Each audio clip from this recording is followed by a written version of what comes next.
Assalamualaikum warahmatullahi wabarakatuh. Kami dari kelompok 2 akan membahas materi pada bab 9 dan akan membahas beberapa soal dari bab 9. Di sini kami beranggotakan 6 orang. Yang pertama ada saya sendiri, kemudian ada Alcita Cipasaranti, Rebika Nadia, Gita Rahmatini, Nurul Amalia, dan Kanjar semuanya. Baiklah, tanpa berlama-lama langsung saja masuk ke dalam pembahasan materi. Kepada yang saya siapin boleh nih materinya untuk kita.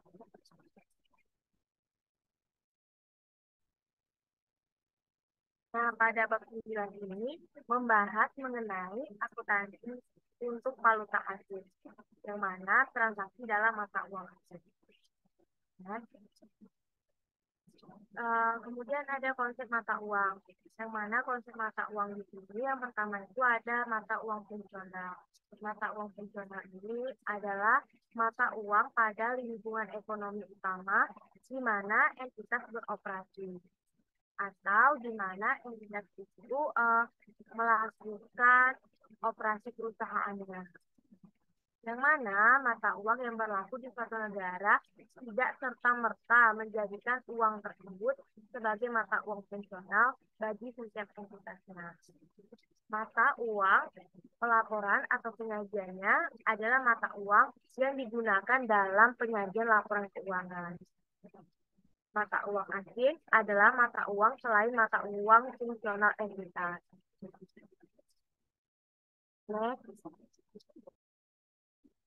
Oke, untuk penjelasan selanjutnya yaitu mengenai mata uang fungsional. Nah, lingkungan ekonomi mana di mana entitas tersebut utamanya menghasilkan dan mengeluarkan kas.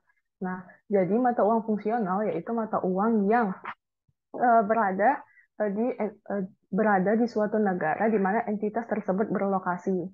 Nah, entitas itu perlu mempertimbangkan faktor-faktor yang menentukan mata uang fungsionalnya. Nah, di sini ada 4 faktor yang menentukan. Yang pertama yaitu mata uang, yaitu yang paling mempengaruhi harga jual barang dan jasa.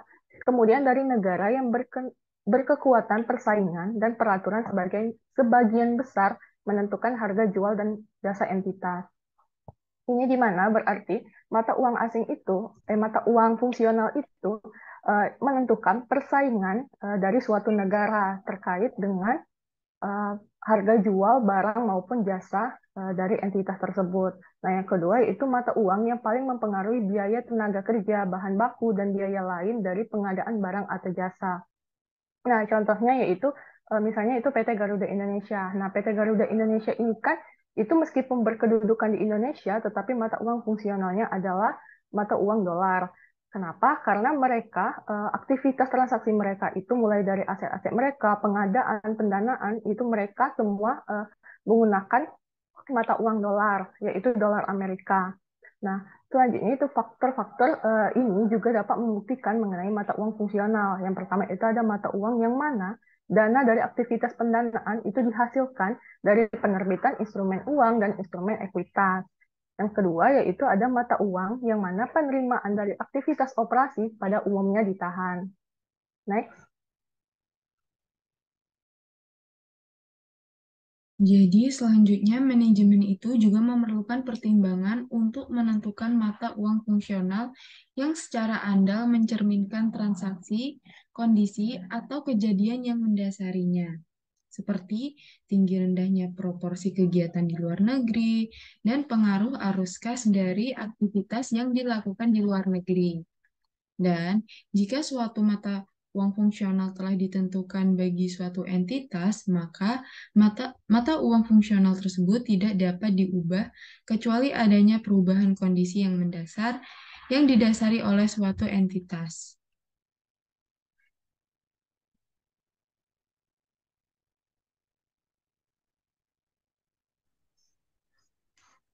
Baik, yang selanjutnya yaitu jika perusahaan memiliki operasi di luar negeri, maka nilai tukar fungsional dari operasi dapat berupa mata uang fungsional induk, mata uang lokal tempat operasi berlokasi, dan mata uang ketiga. Nah, Dalam penentuan mata uang fungsional dari operasi di luar negeri, sifat hubungan antara perusahaan induk dan operasi di luar negeri menjadi suatu hal yang dipertimbangkan, yaitu hubungan operasi dengan entitas induk, proporsi transaksi dengan entitas induk, hubungan terkait arus kas, dan independensi keuangan. Perbandingan yang perlu diperhatikan dalam menentukan mata uang fungsional sebagai mata uang lokal dan mata uang fungsional sebagai mata uang fungsional induk itu terdapat di halaman 329.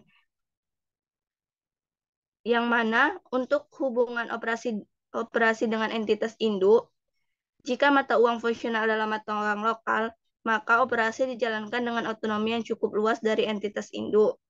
Jika mata uang fungsional adalah mata uang fungsional induk, maka aktivitas yang dijalankan adalah perpanjang tanganan entitas induk.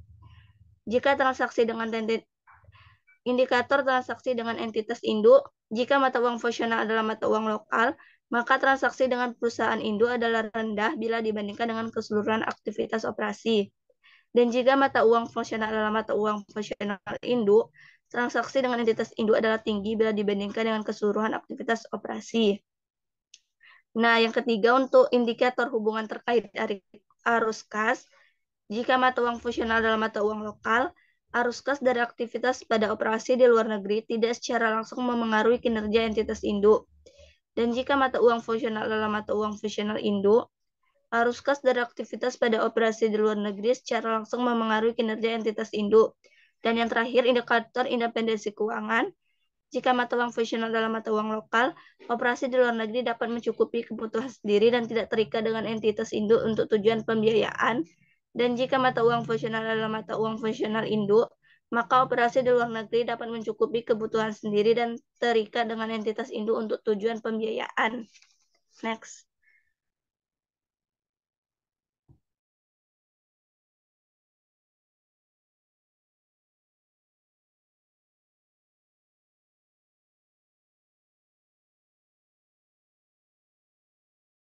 Kemudian, jenis-jenis nilai tukar kurs menurut SAK. Ada beberapa jenis nilai tukar kurs menurut SAK. Yang pertama, kurs penutup.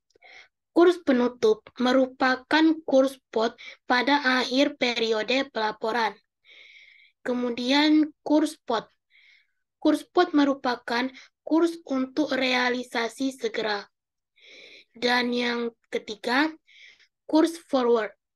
Kurs forward merupakan kurs untuk penyelesaian transaksi di masa depan yang telah ditentukan. Perbedaan antara kurs forward dan kurs spot sering disebut dengan premi atau diskon.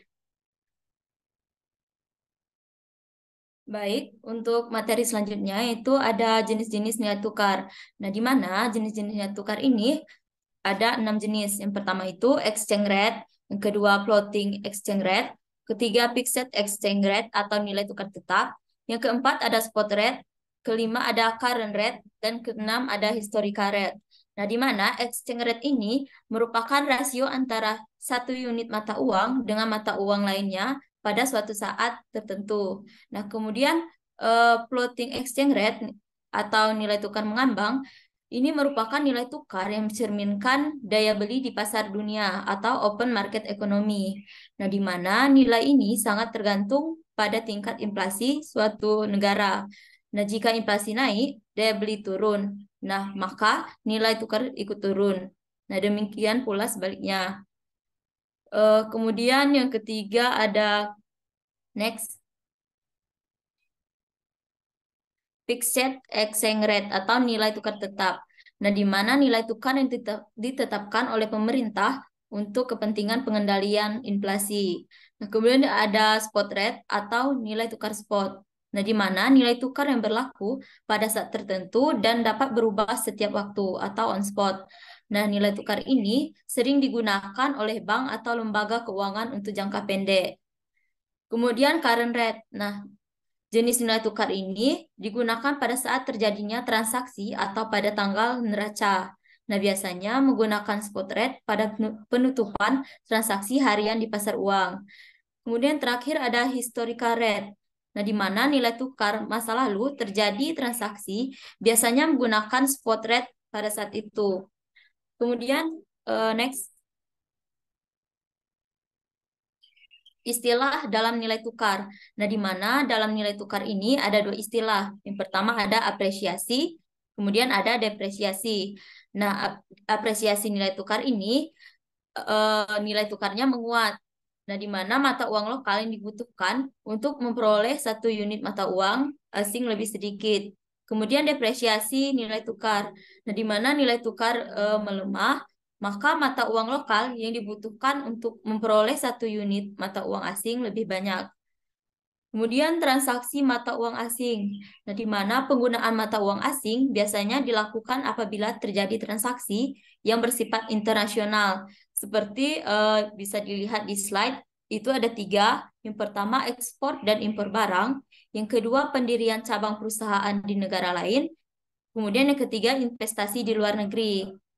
Nah, kemudian dalam transaksi mata uang asing itu ada 2 transaksi yang ada transaksi yang tidak termasuk forward contract dalam PSAK nomor 10 tentang pengaruh perubahan kurs palas atau valuta asing. Nah, kemudian yang kedua itu ada transaksi yang termasuk forward contract dalam PSAK 71 tentang instrumen keuangan.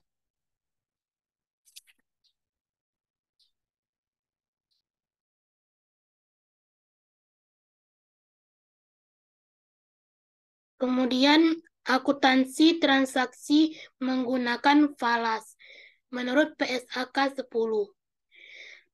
Yang pertama, transaksi mata uang asing adalah transaksi yang didominasikan atau memerlukan penyelesaian dalam mata uang asing, termasuk transaksi yang timbul ketika yang pertama, ketika entitas membeli atau menjual barang dan jasa yang harganya didominasikan dalam mata uang asing.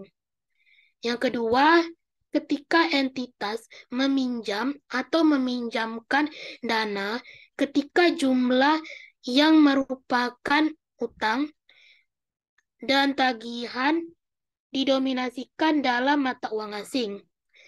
Kemudian, ketika memperoleh, melepas aset, mengadakan dan menyelesaikan liabilitas yang didominasikan dalam mata uang asing.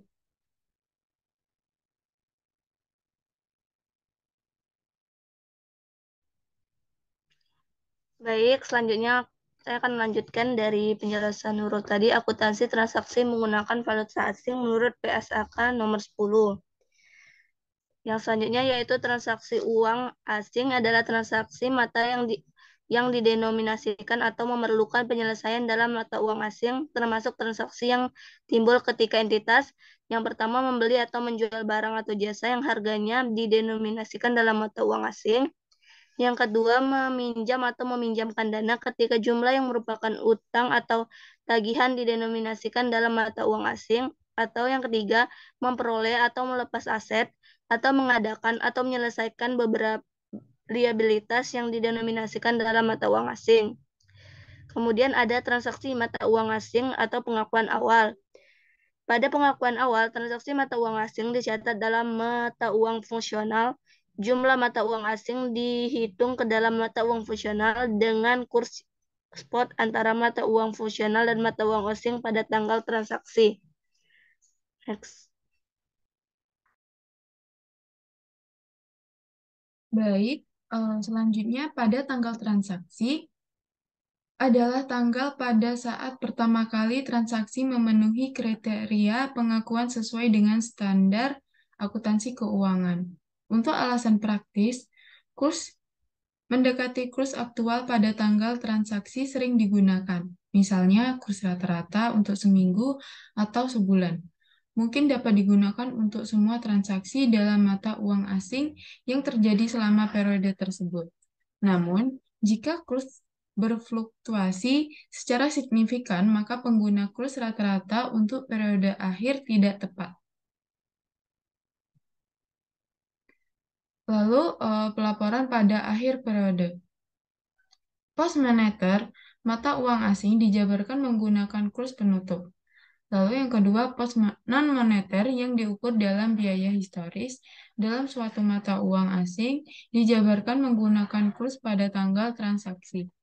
Dan yang ketiga, post non-moneter yang diukur pada nilai wajar dalam mata uang asing dijabarkan menggunakan kurs pada tanggal ketika nilai wajar ditentukan. Selanjutnya itu kita akan membahas tentang post moneter. Nah, jadi post moneter ini itu berguna karena kenapa? Karena yang telah dijelaskan sebelumnya, yaitu bahwa untuk pengukuran pada akhir periodenya. Nah, di sini yaitu fitur utama post moneter itu hak untuk menerima atau kewajiban untuk menyerahkan sejumlah unit mata uang yang tetap atau dapat ditentukan. Nah, sebenarnya inilah yang menjadi pembeda suatu pos itu dapat dikategorikan menjadi post moneter ataupun post non moneter. Nah, contohnya di sini untuk post moneter itu ada pensiunan kan, terus juga ada imbalan kerja lain yang dibayar dalam kas, provisi yang diselesaikan secara kas, dan dividen kas yang diakui secara liabilitas.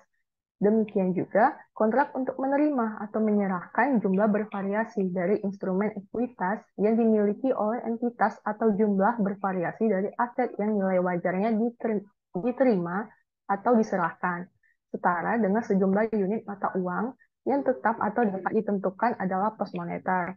Artinya, cara singkatnya, pos moneter ini itu adalah pos di mana uang tersebut akan segera menjadi kas.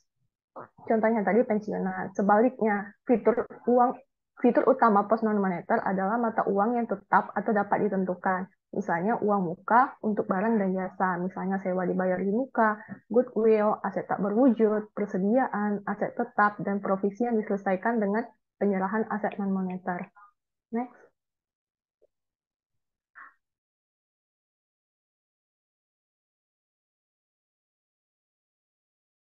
Kemudian ada transaksi valuta asing yang memiliki dampak terhadap pelaporan transaksi. Nah, transaksi yang memiliki dampak terhadap pelaporan ada 3 transaksi. Yang pertama yaitu transaksi pembelian atau penjualan valuta asing yang bertujuan untuk spekulasi.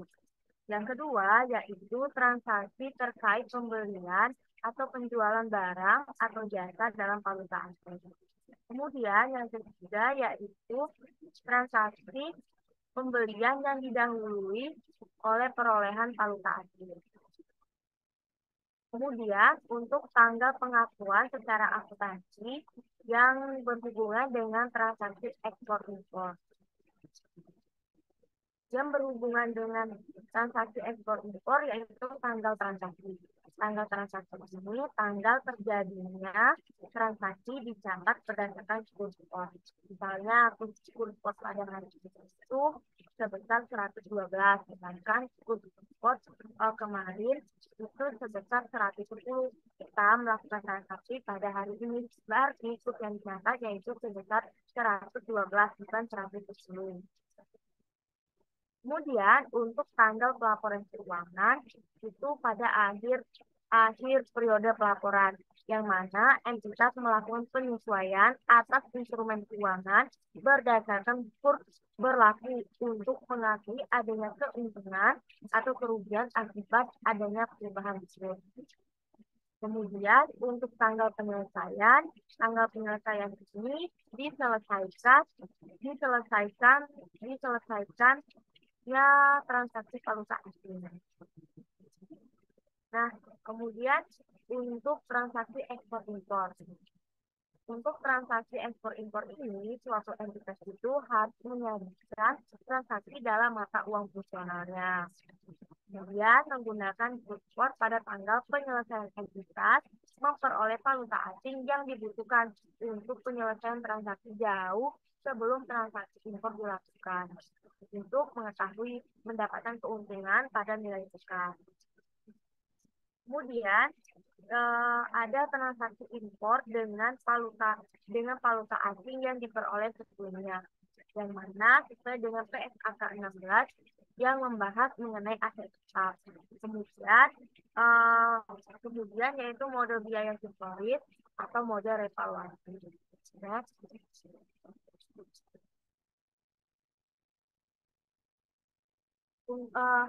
Itu model biaya historis.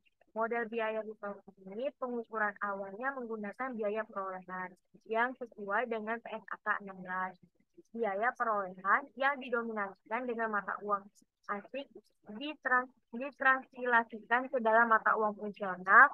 Entitas menggunakan surplus yang berlaku pada tanggal tersebut. Pada tanggal pelaporan, entitas mengukur nilai dari aset tetap tersebut menggunakan kurs tersebut. Selanjutnya nanti akan diakui sebagai keuntungan atau kerugian yang terjadi akibat adanya perubahan tersebut. Kemudian untuk model biaya revaluasi. Model biaya revaluasi ini mengakui adanya surplus revaluasi atau kerugian penurunan. Yang mana nilainya nanti yaitu perbedaan yang tercatat dengan nilai wajar. Kerugian yang muncul atas perubahan surplus dilaporkan pada penghasilan komprehensif akhir.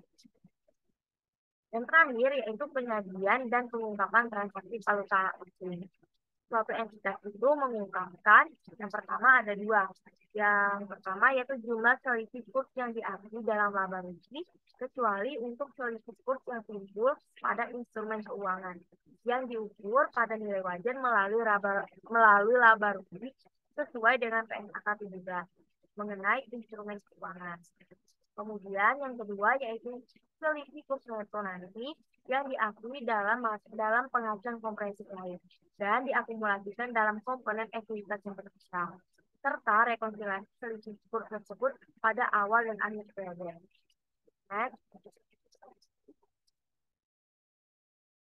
Selanjutnya yaitu kita akan melanjutkan tadi, itu jika mata uang penyajian berbeda dari mata uang fungsional, maka fakta tersebut dinyatakan bersama dengan pengungkapannya tentang mata uang fungsional tersebut dan alasan untuk menggunakan mata uang penyajian yang berbeda. Yang kedua yaitu jika terdapat perubahan dalam mata uang fungsional, maka entitas pelapor maupun kegiatan usaha luar negeri yang signifikan itu harus ada fakta dan alasan perubahan dalam mata uang fungsional tersebut diungkapkan.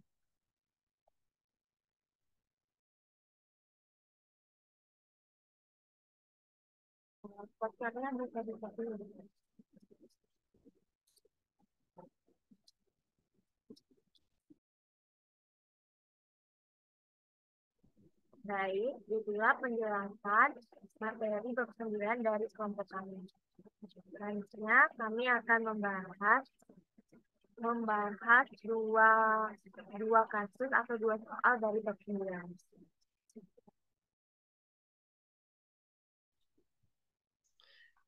Baik, yang pertama kami akan membahas soal 9.1 pada halaman 352 di buku Dwi Martani.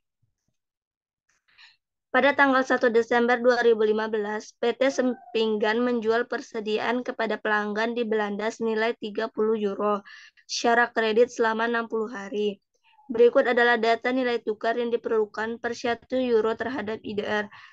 Pada tanggal 1 Desember 2015, kurs spotnya yaitu 15.200, 31 Desember 2015, kurs spotnya 15.350, dan pada 1 Februari 2016, kurs spotnya 15.250. Diminta, yang pertama yaitu buatlah jurnal transaksi ekspor yang diperlukan selama periode kontrak oleh PT Sepinggan berdasarkan PSAK. Yang kedua yaitu jika PT Sepinggan tidak melakukan transaksi ekspor di atas, namun ingin melakukan spekulasi dengan cara masuk ke forward kontrak, maka perjanjian seperti apa? Serahkan euro atau serahkan rupiah yang akan dilakukan dengan broker falas jika PT Sepinggan memiliki ekspektasi IDR menguat secara signifikan dalam 60 hari ke depan. Jelaskan alasannya. Baik. Untuk jawabannya yaitu buatlah jurnal transaksi ekspor yang diperlukan selama periode kontrak dari PT Sembinggan berdasarkan PSAK. Jadi, jurnal yang akan dibuat yaitu pada tanggal 1 Desember 2015, piutang usaha pada penjualan sebesar 456 juta, di mana itu didapat dari 30 euro dikalikan dengan 15.200. 15.200 itu adalah kurs spot pada tanggal 1 Desember 2015. Kemudian pada jurnal yang dibuat lagi yaitu beban pokok penjualan pada persediaan sebesar 319.200.000, di mana itu didapat dari 30 euro dikalikan dengan 15.200 dikalikan dengan 70%. 15.200 itu yaitu kurs spotnya.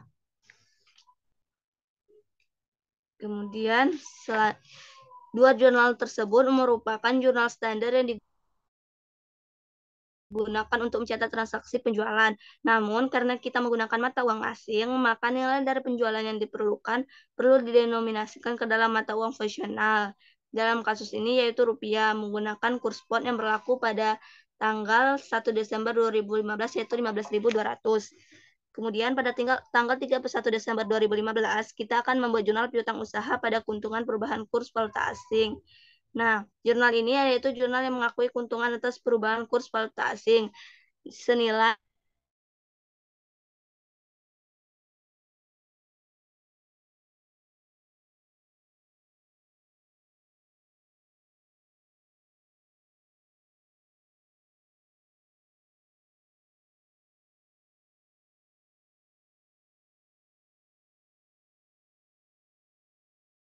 perubahan kurs euro pada tanggal pelaporan keuangan dibandingkan kurs saat terjadinya transaksi. Jadi kurs rupiah terhadap euro mengalami perlemahan, sehingga dari sudut pandang PT Sepinggan berdasarkan kurs berlaku jumlah piutang menjadi lebih besar sehingga mengakui adanya keuntungan sebesar selisih kurs yaitu 4.500.000. Baik, jurnal yang selanjutnya akan dijelaskan oleh rekan saya. Kemudian jurnal yang dibuat pada tanggal 1 Februari 2016 adalah kerugian perubahan kurs valuta asing pada piutang usaha senilai 3 juta. Nilai 3 juta didapat dari 30.000 euro dikali dengan 15.450 dikurangi dengan 15.200 dikurangi dengan 15.250. Nilai 15.350 merupakan nilai kurs spot pada tanggal 31 Desember 2015. Dan 15.250 merupakan kurs spot pada tanggal 1 Februari 2016. Di sini mencatat kerugian atas perubahan kurs valuta asing. Kemudian, jurnal valuta asing pada piutang usaha senilai 457.500.000. Nilai tersebut didapat dari 30.000 euro dikali dengan nilai kurs spot pada tanggal 1 Februari 2016 senilai 15.250. Selanjutnya, jurnal kas pada valuta asing senilai 457.500 didapat dari 30.000 euro dikali dengan 15.250. Karena menukarkan valuta asing menjadi rupiah kepada broker, maka didapatlah nilai 457.500.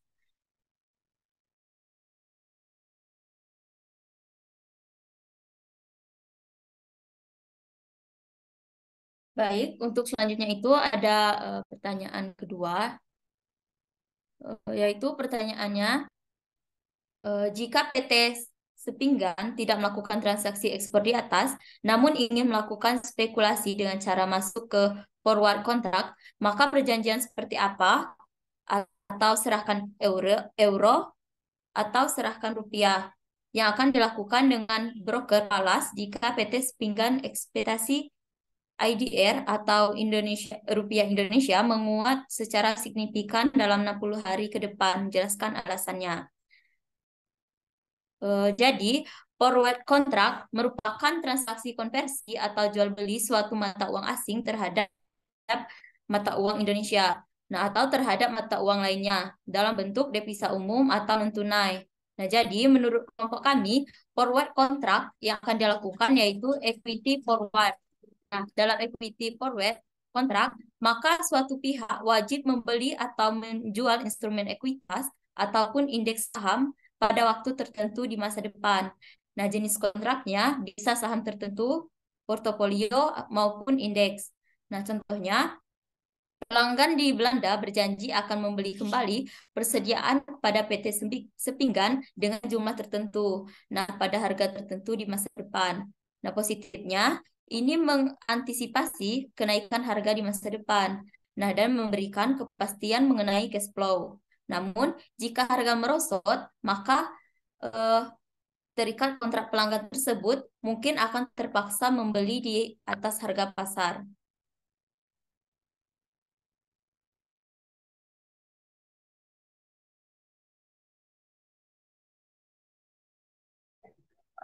Oke, untuk selanjutnya itu kita membahas soal 9.3, di mana soalnya yaitu pada tanggal 1 Januari 2015, PT Brawijaya menandatangani pembelian sebuah bangunan di Jepang senilai 50 juta yen. Bangunan tersebut akan digunakan sebagai kantor perusahaan. Pembayaran akan dilakukan pada tanggal 30 Juni 2015, di mana PT Brawijaya ini memiliki kebijakan untuk mendepresiasikan bangunan selama 20 tahun dengan metode saldo menurun ganda. Informasi tambahan terkait nilai tukar yen atas rupiah ini, yang pertama itu ada pada tanggal 1 Januari 2015, kurs spotnya yaitu 112. Pada tanggal 30 Juni 2015, kurs spotnya itu sebesar 120, dan pada tanggal 31 Desember 2015, itu kurs spotnya 122. Di sini, PT Brawijaya diminta untuk menyiapkan seluruh jurnal terkait transaksi di atas yang diasumsikan PT Brawijaya ini memiliki akhir tahun fiskal 31 Desember. Yang kedua, PT Brawijaya ini diibaratkan bila perusahaan menggunakan model revaluasi untuk aset sejenis dan diketahui bahwa per 31 Desember 2015, nilai wajar dari bangunan tersebut adalah 48.500 yen, maka siapkan jurnal terkait transaksi bangunan pada tanggal 31 Desember 2015. Next.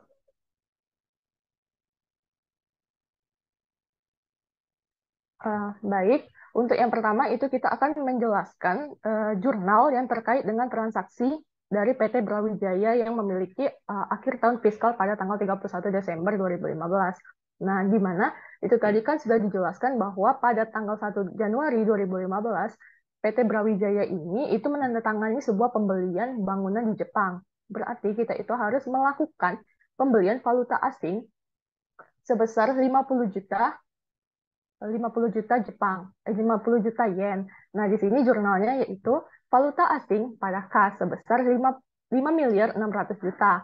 Didapat 5.600 juta, ini dari 50 juta yen dikalikan dengan kurs spotnya pada tanggal transaksi tersebut, yaitu 112. Yang kedua yaitu kita perlu ketika kita sudah melakukan pembelian valuta asing, maka kita pada tanggal 1 Januari itu kita melakukan pencatatan atas pembelian bangunan tersebut sebesar 5.600 juta rupiah dengan jurnal bangunan pada valuta asing. Didapatnya sama dengan mengkalikan 50 juta yen dikali dengan 112. Untuk selanjutnya mungkin akan dijelaskan oleh rekan saya. Baik, untuk selanjutnya yaitu jurnal pada tanggal 30 Juni 2015. Yang mana tanggal 30 Juni itu mengakui keuntungan atas perubahan kurs valuta asing. pada tanggal 1 Januari 2015 itu kursnya sebesar 112. Sedangkan pada tanggal 30 Juni 2015 itu kursnya sebesar 120.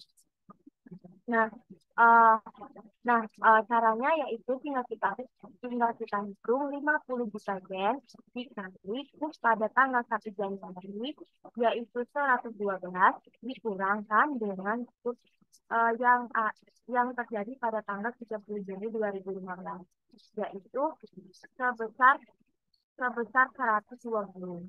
Maka didapat jumlahnya bangunan sebesar 400, keuntungan perubahan kurs valuta asing yaitu 400.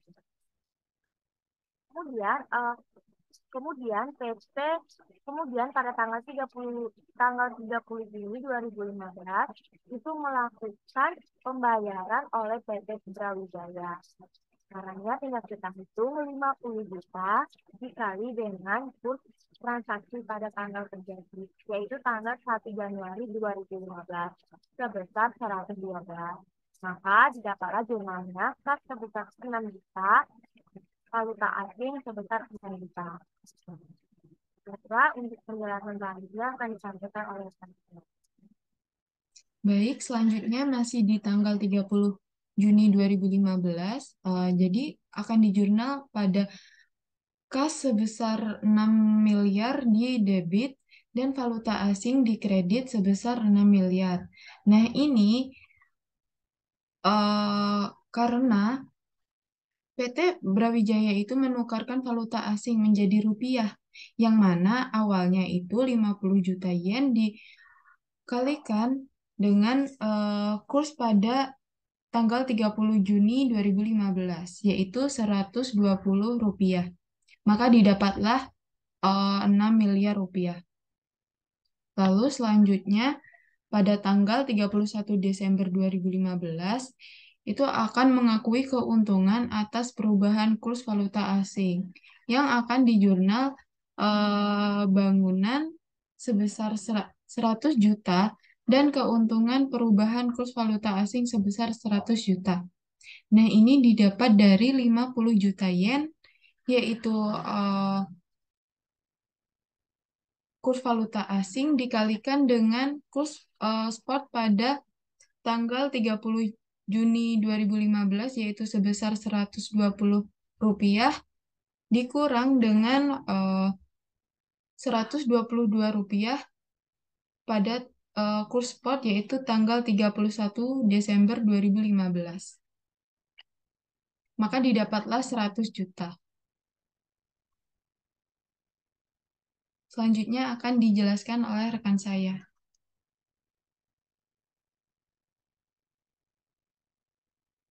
Selanjutnya yaitu kita diminta menggunakan metode revaluasi. Sebenarnya metode ini hampir sama jurnal pada metode ini hampir sama dengan jurnal sebelumnya tadi atau yang sudah kita jelaskan tadi. Cuma yang berbeda pada mode revaluasi ini adanya penurunan nilai bangunan berdasarkan nilai wajar yang sudah dijelaskan di dalam paper. Maka pada tanggal 1 Januari 2015 untuk jurnalnya yaitu valuta asing sebesar 5.600 pada kas 5.600. Yang mana ini kita melakukan pembelian valuta asing.